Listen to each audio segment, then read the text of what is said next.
Nah, ini ada bocoran nih dari Jibril. Malaikat Jibril bocorin kayak ujian lewat nasional. hadis qudsinya. Iya. Beliau pernah berujar, yuhibbu rabbul izzati jalla jalalu ala abdihi bi salasatil hisal. Allah akan mencintai hambanya, Allahnya yang akan cinta kepada hambanya. Ketika seorang hamba itu melaksanakan 3 hal. Apa yang pertama? Badlul istita'ah. Semangat di dalam hal ketakwaan. Tanpa adanya semangat dalam ketakwaan, ibu pagi-pagi begini enakan tidur. Ya kan, Bu? Iya. Karena kita punya semangat ketakwaan, ayo kita ngaji bersama Ustadz Hari Rijal. Nah, kan? Tanpa ada semangat nggak mungkin. Pas. Tanpa ada semangat, azan panggilan Allah diabaikan oleh orang yang tidak punya semangat dalam hal ketakwaan. Berapa banyak kita dengarkan Allahu Akbar, Allahu Akbar, dia masih asik nongkrong ngedogrok di depan TV. Benar. Iya kan? Yang mesem, yang ketawa jangan-jangan pelaku dah. Saya dong betul. Ya kan? Sinetronnya lagi nanggung. Ntar dulu. Bola gitu loh. Bagi orang yang punya semangat dalam hal ketakwaan, ini adalah panggilan Allah, bukan sembarang panggilan, tapi panggilan dari Allah. Maka segeralah kita bergegas. Oke, semangat untuk itu. Takwa. Terus yang Takwa. kedua, Yang untuk kedua? dicintai Allah. Al-buka'u indan nazam. Menangis. Menangis. Ketika kita telah berbuat salah. Karena tidak ada orang yang menyesali ya. sempurna. Iya. Pasti orang punya dosa. Sekalipun itu wali punya dosa. Ini sekarang ada orang-orang ngaku wali. Pernah saya ada jamaah nanya ke saya, Ustadz, itu si Anu kok wali? Saya jawab, iya betul itu wali. Wali santri. Wali murid kayaknya Ambil biasanya. Oke, menangis, semangat, satu lagi. Menangis ketika dia berbuat Ingat salah. Salah, berbuat dosa. Yang gitu ketiga? kan? Yang ketiga adalah as-sabru indal faqah.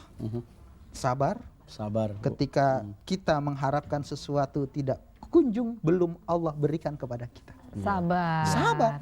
Karena apa? Hakikatnya Allah yang lebih tahu dengan kita, dan kita itu diatur oleh Allah, maka apa yang dibutuhkan oleh kita, ini pasti diberikan oleh Allah. Banyaknya orang stres, dia menuntut Allah untuk meminta yang bukan kebutuhan dia.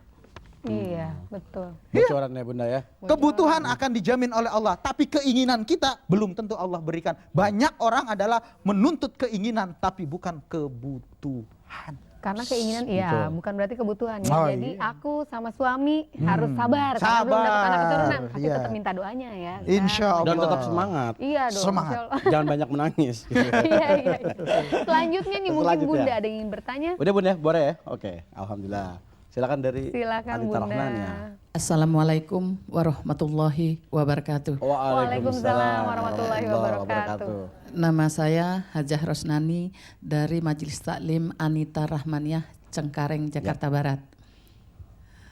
Ustadz, kita tahu nih, dengan mendekatkan diri kita kepada Allah, maka Allah juga kan semakin mendekat kepada kita. Iya, Namun dalam hakikatnya, prakteknya hari-hari itu kadang-kadang lain daripada kenyataan yang kita rasakan kan itu. Nah, jadi yang saya pertanyakan di sini sama Pak Ustadz gitu, bagaimana caranya kita mengatasin agar kita bisa lebih dicintai dan dekat kepada Allah, supaya niat yang kita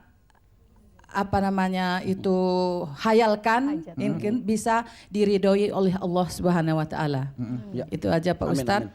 Wabillahi taufiq wal hidayah. Wassalamualaikum warahmatullahi wabarakatuh. Waalaikumsalam warahmatullahi wabarakatuh. Bisa ya kita dekat sama Allah, bisa ya? Oh bisa, tapi kan ingat bahwa Allah menciptakan malaikat. Dia tidak diberikan nafsu, sehingga ketika dia ibadah itu bukan suatu yang istimewa.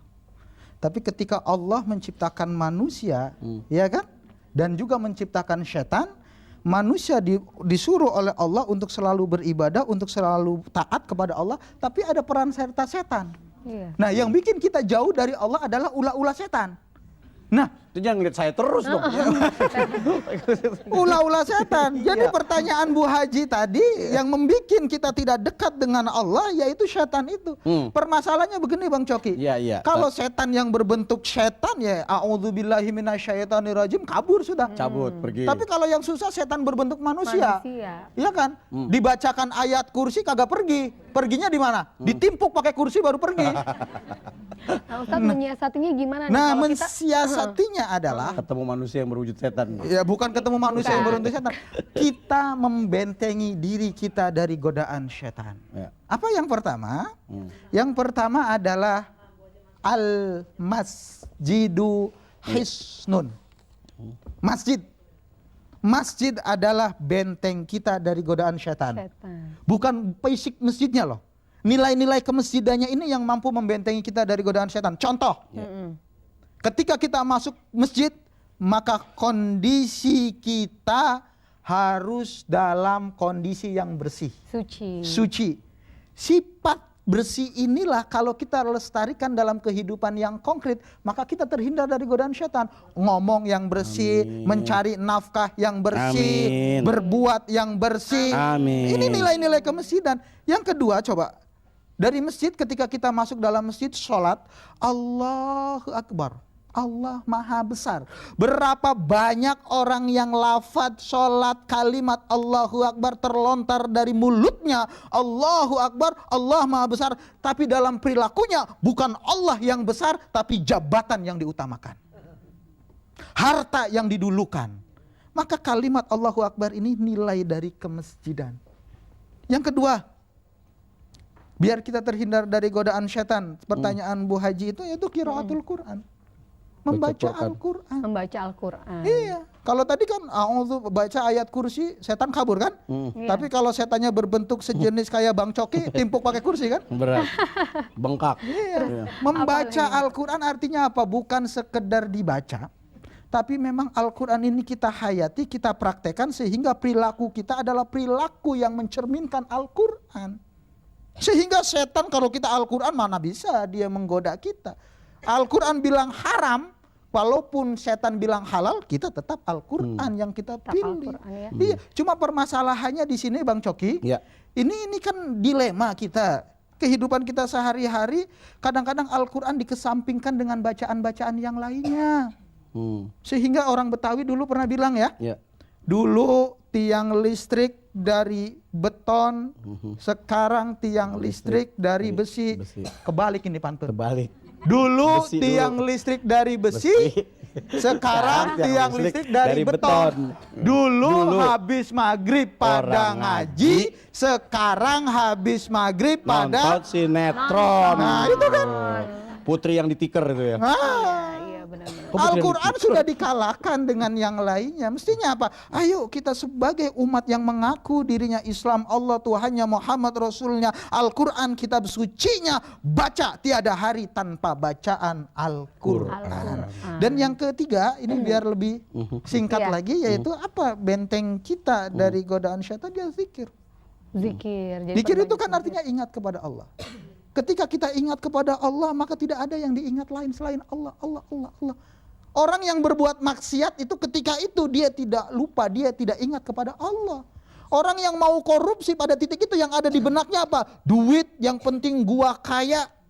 Tapi ketika ingat Allah, mustahil dia akan korupsi, bukan haknya masuk dalam kantong pribadi. Ustadz, gimana nih kalau misalkan ada seseorang yang dia bilang, oh, aduh aku mau mendekatkan diri kepada Allah biar nggak ada gangguan setan, dia udah ngejalanin zikir, dia sudah menjalankan pergi ke majlis taklim, dia juga sudah membaca Al-Quran, tapi tetap aja ada bisikan, ayo udah ambil aja korupsi gitu kan, ambil aja duit itu nggak apa-apa, masih selalu ada bisikan, apa yang harus dia lakukan lagi gitu loh setelah Setannya itu Jagger dilakukan, ya.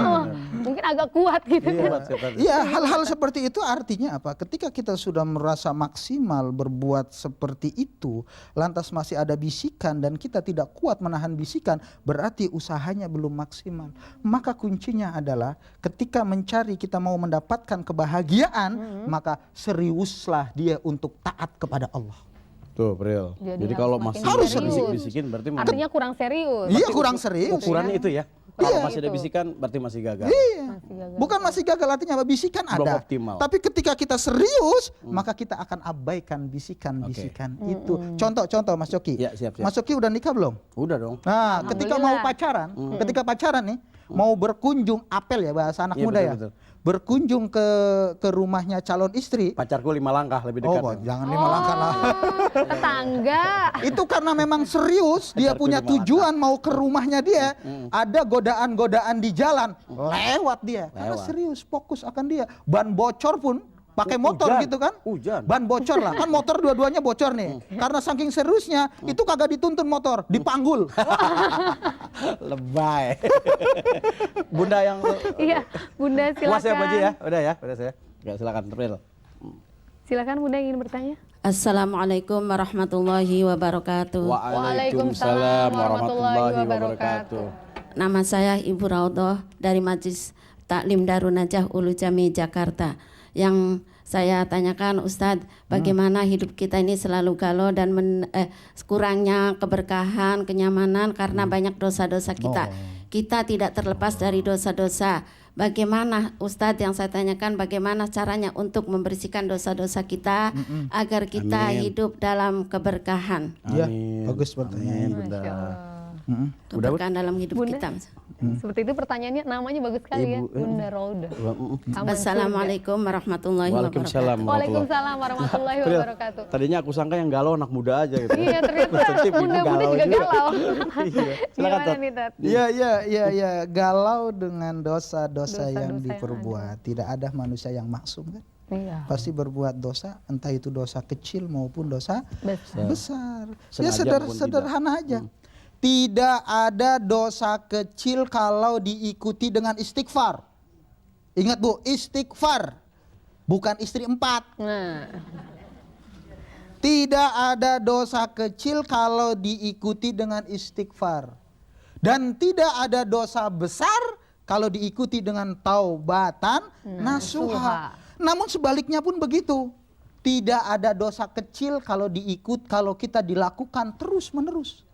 Akan berkembang dan menjadi besar. Dan ingat, orang yang sumber dosa ini adalah lidah. Iya kan? Berbohong, dosa.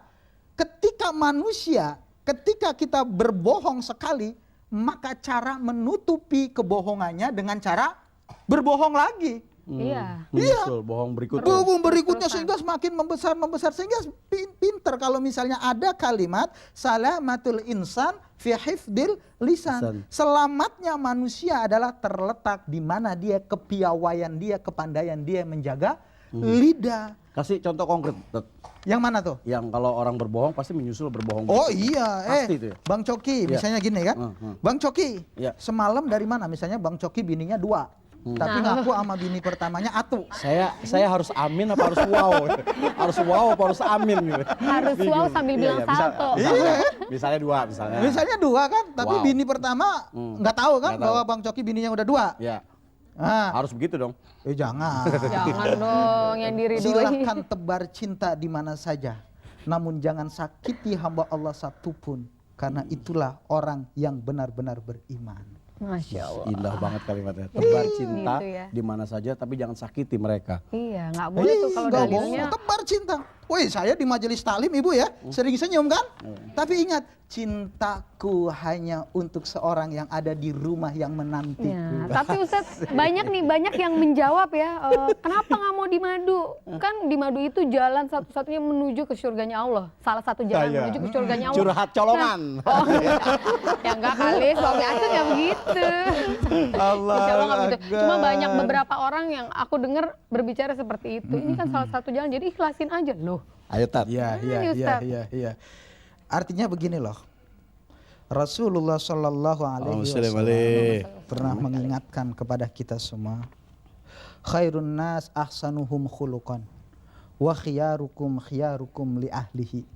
Sebaik-baiknya manusia adalah yang mempunyai akhlak yang mulia, dan sebaik-baiknya manusia adalah yang berlaku lemah lembut terhadap istrinya. Nah, kita kembali kepada pertanyaan nih. Ini nanti buat segmen nanti deh, episode yang lain deh. Iya Soalnya kan? ibu juga kalau ditanya bingung, ibu mau dimadu apa mau diracun, Bu?